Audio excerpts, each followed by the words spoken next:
കനത്ത മഴയിൽ കൊല്ലത്ത് വ്യാപക നാശനഷ്ടം. 10-ലധികം വീടുകൾ പൂർണ്ണമായും 9-ലധികം വീടുകൾ ഭാഗികമായും തകർന്നു. 10 ദുരിതാശ്വാസ ക്യാമ്പുകളിലായി 200-ലധികം പേരെ മാറ്റിപ്പാർപ്പിച്ചു. കൊല്ലം നഗരത്തിൽ ഉളിയക്കോവിൽ, വിളപ്പുറം, ഇരവിപുരം, കരുനാഗപ്പള്ളിയിലെ തൊടിയൂർ, കുന്നത്തൂർ, പോരുവഴി എന്നീ ഭാഗങ്ങളിലാണ് കാറ്റും മഴയും കൂടുതൽ നാശം വിതച്ചത്. 80 വീടുകൾ ഭാഗികമായും 10-ലധികം വീടുകൾ പൂർണ്ണമായും തകർന്നു. കൊല്ലം നഗരപ്രദേശത്ത് 9 ദുരിതാശ്വാസ ക്യാമ്പുകളും പുനലൂരിൽ 1 ദുരിതാശ്വാസ ക്യാമ്പുമാണ് തുറന്നത്.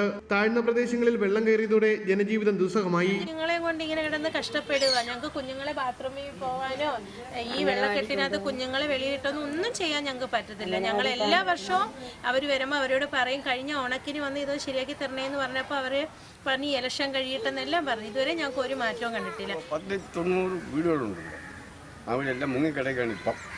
ഇനിയിപ്പോൾ നാളെയും വെള്ളപ്പൊക്കം ഉണ്ടാവുന്നതിന് അറിയാവില്ല.